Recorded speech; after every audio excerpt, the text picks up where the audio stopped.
division in that. She was 2020 -2 today. For the left eye.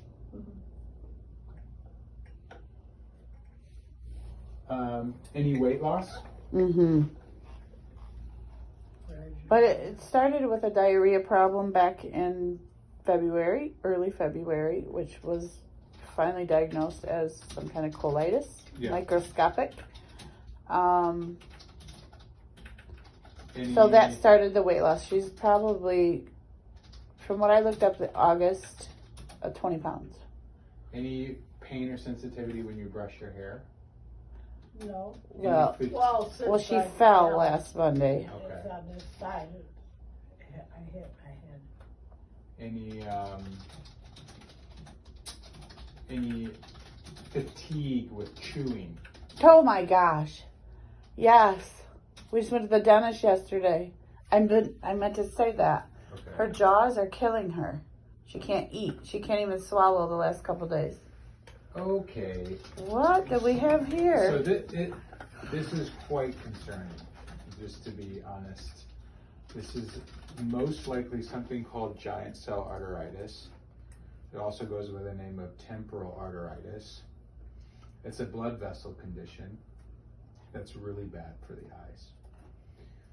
And what happens is the blood vessel gets inflamed, the blood supply to the eye gets cut off. Oh my God. And the eye Dies. dies.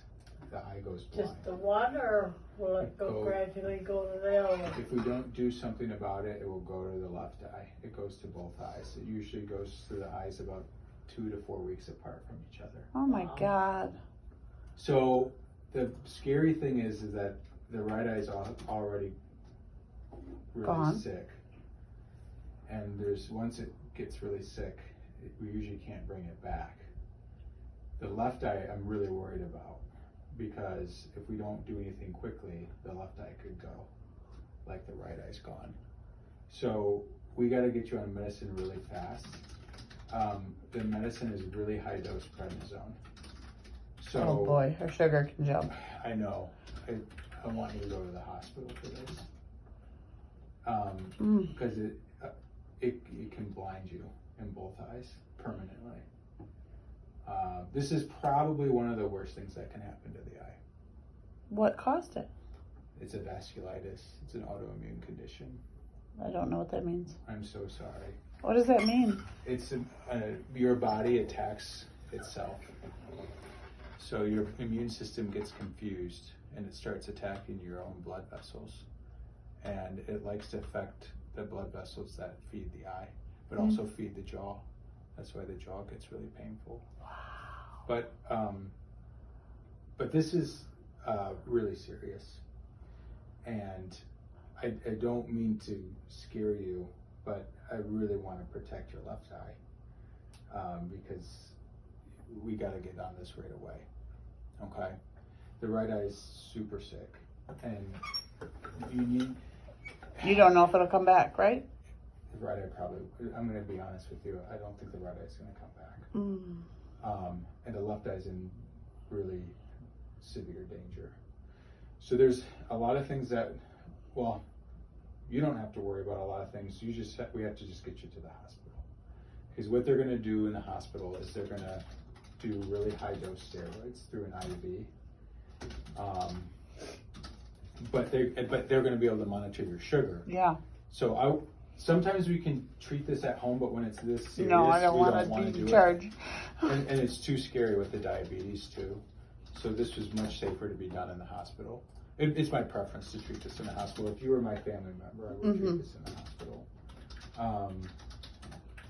So the way I dose this is a gram of prednisone, a gram of solriamfetol every day for at least 3 days. And then you get, 3 days in the hospital minimum. And then you get discharged on oral steroids. And you taper off of them, and we get you in with a neuro-ophthalmologist, because this is a disease of the optic nerve. So thankfully in Grand Rapids, there's neuro-ophthalmologists that specialize in diseases of the optic nerve.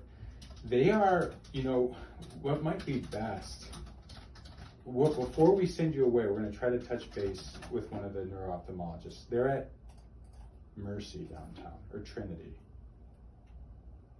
No. I need to figure out what hospital they're at.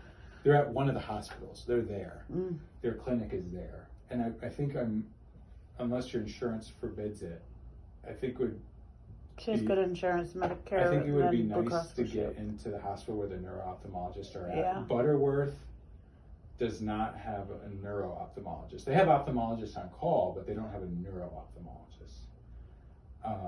It's not like this doctor would come and see you in the hospital anyways, but they're at least within the medical record and within the system, which can make transition of care easier for this sort of thing. Okay. Before you go today, let us touch base with the neuro-ophthalmologist to see if they have a preference. If they don't have a preference, then you can go anywhere you want in Grand Rapids, but you just have to go to the hospital. And we're gonna send, before you leave, do not leave this office without a note from us. So Okay. we'll print out our